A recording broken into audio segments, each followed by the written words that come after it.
Hey guys, today I'm gonna talk about my first year flying FPV, and to be honest, how much cash I've blown on it. So I'm not just taking you along on my FPV journey, but we're also gonna see how much all of this has cost me. Spoiler alert, it adds up real quick. So my very first step into FPV was with the Synthw. The whole kit set me back a solid $270. And trust me, I was totally overwhelmed. I couldn't keep the altitude steady, and the drone went anywhere except where I wanted it to go. But how did I get past all that overwhelm? Let me tell you, it wasn't easy, but it was the beginning of an addictive journey that just kept getting crazier. I practiced almost exclusively in horizon mode, and even that was a challenge. But over time, things started to get better, and eventually, I hit a point where I thought, alright, what's the next step? Well, let me show you what came next.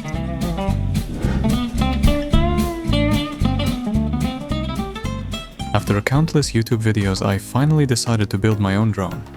The AOS 3.5, back then still analog. That set me back a cool $340.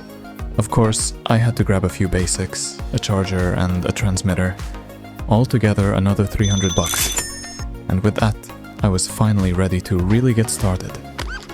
But did I stop there? Not a chance. My first real FPV footage was shot with a ripped 4K action cam. And let me tell you, the camera was absolutely terrible.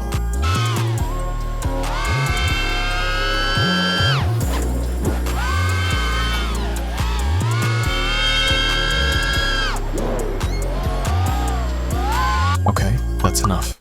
Nobody really cares about a newbie's first flip. Even though back then, I was convinced it was the most epic move ever. But let's be real, the real fun started a bit later.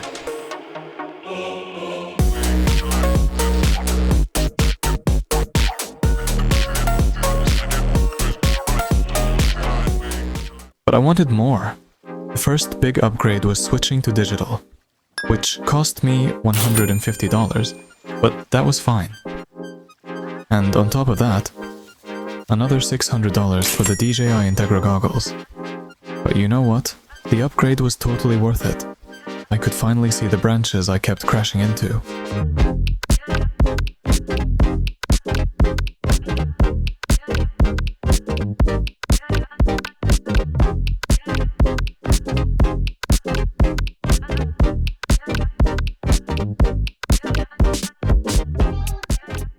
The $600 for the goggles wasn't the end of it, though.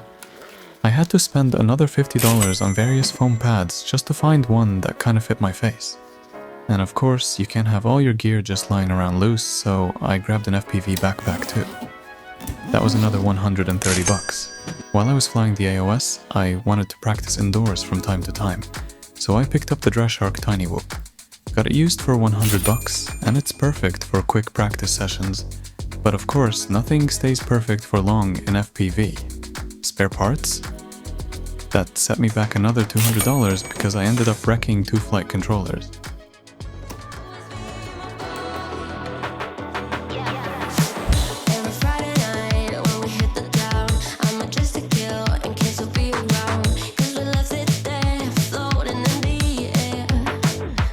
Of course, at some point, I needed a decent action cam to capture all my flights. So I went with the Insta360 Go 2, got it used for $220. But let me tell you, that wasn't the end of it. More on that later.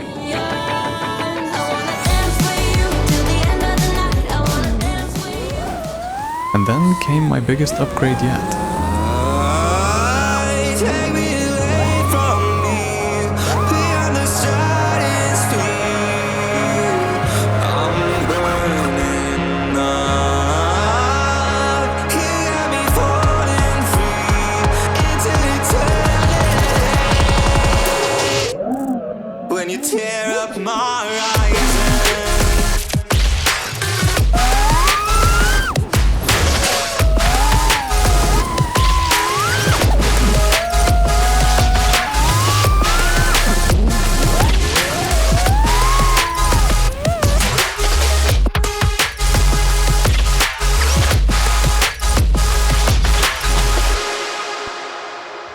I got the Mark V, by far the most expensive FPV project I've done, costing me 550 bucks.